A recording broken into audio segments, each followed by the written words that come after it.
Concerned Fathers Against Crime is an organization made up of hundreds of men from all walks of life who patrol our community in their own vehicles on the lookout for criminal activity. We report what we see and hear to our local law enforcement agencies, but otherwise do not get involved in apprehension. Established under the auspices of the Josephine County Sheriff's Office in 1993, CFAC has been responsible for numerous arrests. We've also been featured in local media coverage, including this story by Channel 10 News. The Josephine County Sheriff's Department is already receiving help from a group of motivated volunteers. 7 years ago, some fathers in Josephine County became concerned about violence on their streets, so they decided to do something about it. Before their nightly rounds, members of CFAC, or Concerned Fathers Against Crime, get briefed on recent acts of vandalism. Their mission is twofold: to help stop crime and get fathers involved. We hear a lot about deadbeat dads or absent fathers, and people say, well, where are the fathers in the community? I'll tell you, they're involved in protecting the community.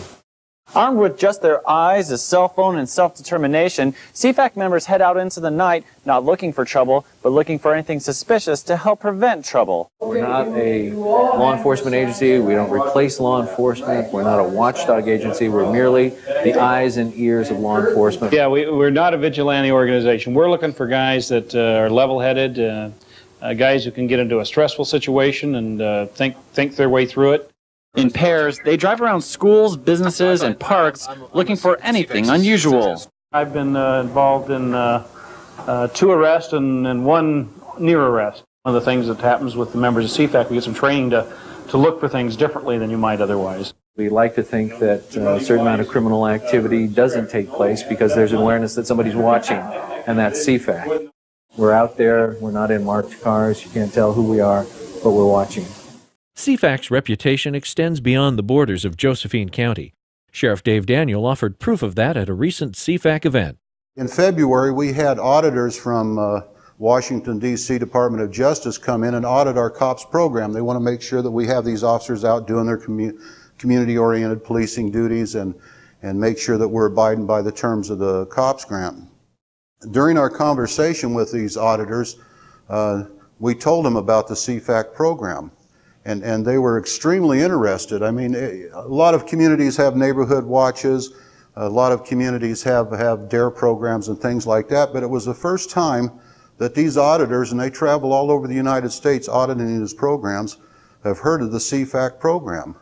And they were so interested in it that they asked us to actually write them out a letter of what CFAC did. And they're taking that information back to Washington, D.C., and they're going to start sharing it with other agencies because they thought it was an outstanding program, and it was the only one of its kind that they've heard about, and they applauded us. And I want to pass that on to you, that praise to you, for the wonderful job you're doing. But I want to thank you, and I want to ask you to commit yourselves as well. Those of you that have a faith that would like to exercise it, now is the time. There's something spiritual that can change the nature of a community and make it a healthy community, regardless of what the gangs want to do, regardless of what the professional criminals want to do.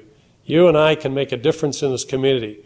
We need to get out now and talk to the nonprofit organizations, talk to the churches, talk to every group and say, you need to be in CFAC. You need to be involved. We are your doctors, we are your school principals, your contractors, all walks of life. But the key element to it is a level-headed, responsible person who is not in it for glory, not in it for credit, but in it because it's the right thing to do to take care of the community. Our mission remains the same, to support law enforcement, but since September 11th, the responsibilities of law enforcement have shifted, and therefore, in support of them, so have ours. You've probably seen those neighborhood watch signs in towns all across the country.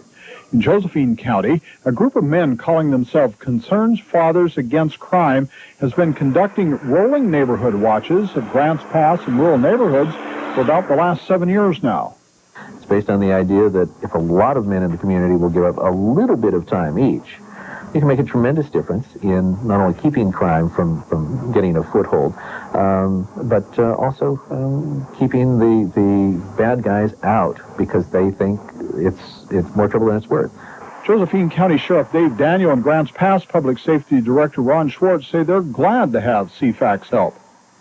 They're fathers and sons that patrol in their own vehicles with cell phones, and when they see problems, they don't get involved. They become good witnesses. They call us. One of the things that's so wonderful about this group that has inspired me is to see these guys, law enforcement, being inspired to know that we're behind them and that we're not there to criticize. We're not there, and I say this for the guests because regular members know this, we're not a watchdog group. We're a helpmate group. The analogy we use is we're hunting dogs. We point to the quarry, and what the hunter does is his business, because that's why they're in the position of authority. What's so wonderful about this organization, and this time we have with 9/11, with what happened in September, which that picture so perfectly represents, the tragedy and yet the glory in United We Stand and the flag and what it represents, is unique. And this is our time to break that wall down and to let the people in Washington, D.C. know that we're theirs. Fighting crime and even terrorism starts close to home. That's the message from Lieutenant Colonel Anthony Kern, an expert on security and safety issues. He spoke with the Concerned Fathers Against Crime organization tonight in Grants Pass. Kern stressed the importance of community involvement in watching out for crime, and he praised the CFAC for its role in keeping the community safe. Kern says without citizen involvement, local, state, and federal law enforcement officers don't have the resources to stay as effective as they need to be. So whether or not it's just making sure that you're still aware of your surroundings and looking out for people around you or reporting suspicious activities, keeping abreast of world events, being an American means a little bit more today than it did before 9/11. So what I'm saying is that it's quite possible that local level observations and eyes and ears, a force multiplier for law enforcement, is absolutely tactically the right thing to do. But it's not really about preventing every attack. It's about deterrence. And Bob and I were talking about this a little bit earlier. As far as strategy for taking on an unknown threat, it's almost better not to know and to do exactly what you're doing. And that is keeping the awareness high and trying to be as many places as you can. And that strategy in and of itself is a deterrent. And the truth be known, I don't think that you really have to deter everything in Josephine County. All you need to do is convince the guys to drive across the border somewhere else. Now, that's why this organization has to expand. These are a methodical enemy who looks, and the reason they chose Logan Airport was because they had evaluated it time and time again and done dry runs. Okay? If you're out there and an organization like this is present and visible, they're going to go somewhere else. Enough of that citizen involvement becomes a real deterrent, a real actual deterrent. Well, prior to 9/11, this organization was already a beacon, I believe, for other folks to emulate. But since 9/11, I think it's taken on even greater significance. I believe that you serve those two roles, and I would encourage you to tell your story. I will certainly go back and tell your story. Hopefully we can get other people to tell your story, because I think America needs you. And I'd like to conclude by quoting Margaret Mead, the well-known anthropologist, and I'll read this because I always butcher quotes. She said, "Never think that a small group of committed people cannot change the world. Indeed, it's all that ever has." Let me read that again. "Never think that a small group of committed people cannot change the world. Indeed, it's all that ever has." I guess the question I'd like to leave with you is, will it be our group of thoughtful, committed people that change the world, or theirs? Thank you.